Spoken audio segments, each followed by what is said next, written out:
میں نے اپنے بچپن میں ایک ذمہ دار بریلوی عالم اور مناظر مولانا سعید احمد اسد حفظہ اللہ کی زبانی ایک واقعہ سن رکھا ہے جس کی تصدیق علی بھائی سے مطلوب ہے۔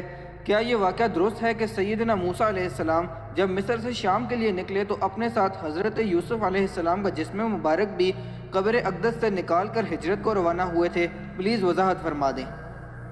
لیکن یہ جو سعید احمد اسد صاحب ہیں نا جی حفظہ اللہ تعالیٰ، ان سے میری ملاقات بھی آپ کو پتہ ہے فیصل آباد میں ہوئی تھی۔ یہ بریلوی مکتب فکر کے چند ایجوکیٹڈ علماء میں سے مجھے صحیح طرح یاد ہے کہ 1996 میں، یعنی آج سے 24 سال پہلے، جب میں انجینئرنگ یونیورسٹی میں سیکنڈ ایئر میں پڑھتا تھا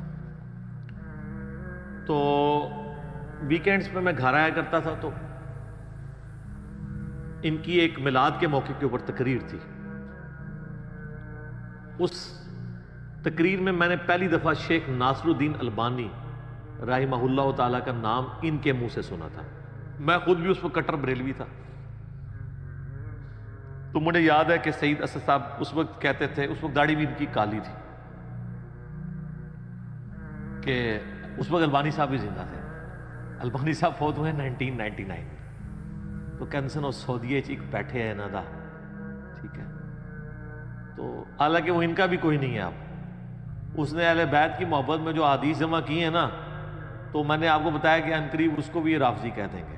وہ ان کا نہیں تھا، وہ اللہ اور اس کے رسول کا ماننے والا تھا، بڑا محب اہل بیت بنا تھا رحمہ اللہ تعالی۔ تو البانی صاحب کا تعارف میں نے پہلی دفعہ ان سے سنا۔ میں نے بھی سعید احمد اسد صاحب سے یہ والی حدیث خود سنی تھی۔ خیر اس وقت تو مجھے اتنا آئیڈیا نہیں تھا حدیث کی کتابوں کا۔ بہرحال یہ جو حدیث انہوں نے بیان کی ہے نا، اس واقعے کا ذکر کیا، یہ بالکل صحیح سند سے ثابت ہے، اور یہ بڑا انٹرسٹنگ واقعہ ہے۔ یہ واقعہ آپ کو المستدرک للحاکم میں بھی مل جائے گا صحیح سند کے ساتھ۔ امام حاکم نے اس حدیث کو امام بخاری کی شرط پہ صحیح کہا ہے، امام ذہبی نے بھی ان کی موافقت کی ہے۔ یہ حدیث جو ہے وہ مسند ابی یعلا میں بھی موجود ہے صحیح سند سے، صحیح ابن حبان کے اندر بھی موجود ہے۔ یہ حدیث تفسیر ابن کثیر میں بھی موجود ہے۔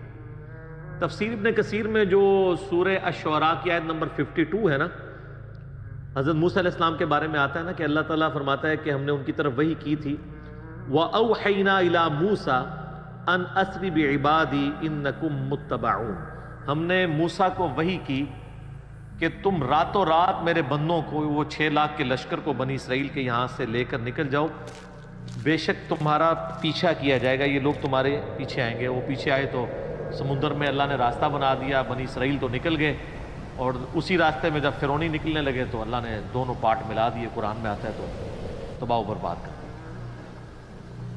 تو اس آیت کے کانٹیکسٹ میں یہ سورہ الشعراء پارہ نمبر 19 آیت نمبر 52 کے کانٹیکسٹ میں امام ابن کثیر اس حدیث کو لے کے آئے ہیں جو حاکم کے اندر موجود ہے، کہ نبی صلی اللہ علیہ وآلہ وسلم کسی گاؤں ایریا میں تشریف لے گئے، تو وہاں پہ ایک دیہاتی شخص تھا، اس نے آپ صلی اللہ علیہ وآلہ وسلم کی مہمان نوازی کی۔ آپ بڑے خوش ہوئے، آپ نے اٹھتے ہوئے فرمایا کہ کبھی موقع ملے تو تم ہمارے پاس بھی آنا، دعوت دے دی۔ اس کے لیے تو آنر کی بات تھی۔ کچھ عرصے بعد وہ نبی علیہ السلام کو ملنے کے لیے آیا، آپ صلی اللہ علیہ وآلہ وسلم نے اس کی خوب مہمان نوازی کی، ایک تو بدلہ اتر گیا۔ پھر آپ نے اینڈ پہ فرمایا مانگ کیا مانگتا ہے؟ اس نے کہا یا رسول اللہ ایک اونٹ چاہیے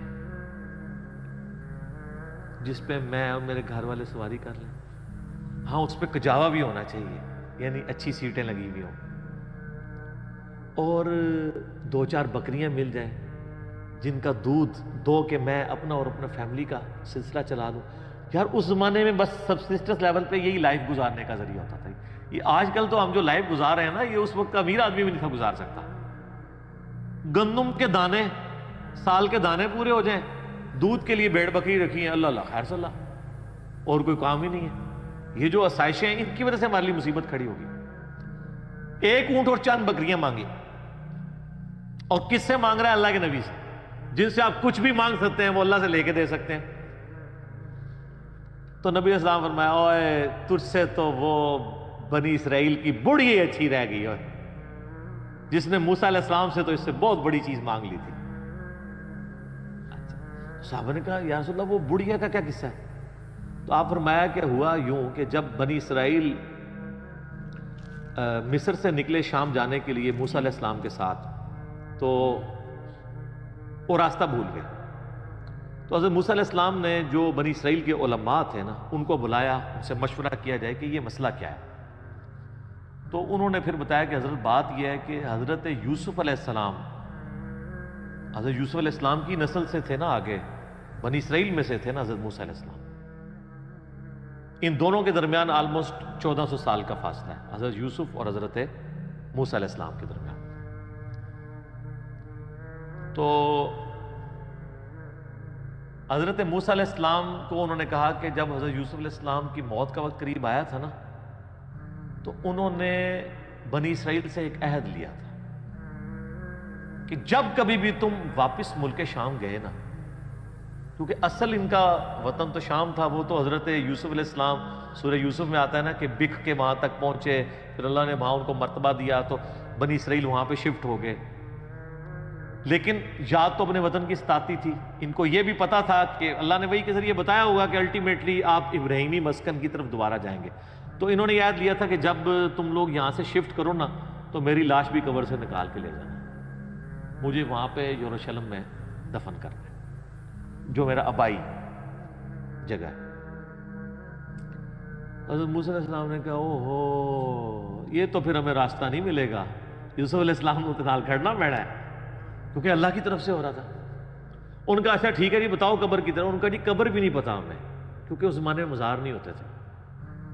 پوائنٹ ٹو بی نوٹڈ، مزار تو نہیں. اور یوسف علیہ السلام تو بہت بڑی شخصیت تھے، ان کا بہت بڑا مزار ہونا چاہیے تھا، وہاں وزیر خوراک رہے تھے وہ.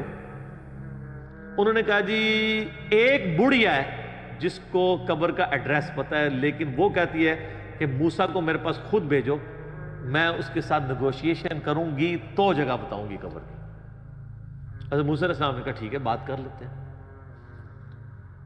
تو کہا اماں بتا. انہوں نے کہا اس طرح نہیں ہے، مجھے اس کا معاوضہ ادا کرنا ہوگا. حضرت موسیٰ علیہ السلام نے کہا اس کا معاوضہ کیا؟ وہ تو ایکسپیکٹ کر رہے تھے کوئی پیسے، کوئی مال، کوئی بکریاں، کوئی اونٹ، جس طرح اس صحابی نے بھی مانگ لیا. انہوں نے کہا جی معاوضہ یہ ہے کہ میں جنت میں تمہارے ساتھ رہوں گی. اللہ! حضرت موسیٰ علیہ السلام کا رنگ فاق ہو گیا، چہرے پہ ناگواری کے اثار آ گئے کہ یہ کیا مانگ رہی ہے، پھر دوسرا ہی میرے اختیار میں بھی نہیں ہے. تو حدیث کے الفاظ ہیں اللہ تعالیٰ نے اسی ٹائم حضرت موسیٰ کو وحی کی کہ آپ کمٹمنٹ کر لیں اس کے ساتھ. اوہ ہائے، دینے والا تو اللہ ہے نا جی. موسیٰ علیہ السلام نے کہا ٹھیک ہے. اس لیے حضور نے اس اعرابی کو کہا او یار تو اسے تو بڑھیا اچھی رہ گئی، یعنی تو مجھ سے جنت میں میرا پڑوس مانگ لیتا، تو نے مانگی تو دنیا کی چیز مانگی. جس طرح کہ صحیح مسلم میں آتا ہے کہ ایک صحابی تھے ربیہ، نبی علیہ السلام کو وضو کروایا کرتے تھے. ایک دن سمندر رحمت جوش میں آیا، فرمایا سل ربیہ، ربیہ کیا مانگتا ہے؟ وہ بھی تیاری کر کے بیٹھے سے. انہوں نے کہا یا رسول اللہ جنت میں آپ کا پڑوس. ہو سکتا ہے اس واقعے کے بعد یہ ہوا ہو، انہوں نے یہ بات سنی ہوئی ہو، اہم ممکن ہے، یہ میری اسیسمنٹ ہے. تو آپ فرمایا اور بھی کچھ مانگ لیں. ان کا نہیں یا رسول اللہ اس کے بعد تو مجھے کچھ نہیں چاہیے. تو آپ نے فرمایا پھر کثرت سجود سے میری مدد کر، یعنی اللہ کی عبادت کر کثرت کے ساتھ، میری شفاعت بھی تیرے کام آئے گی، الٹیمیٹلی تجھے جنت میں میرا پڑوس مل جائے گا انشاءاللہ.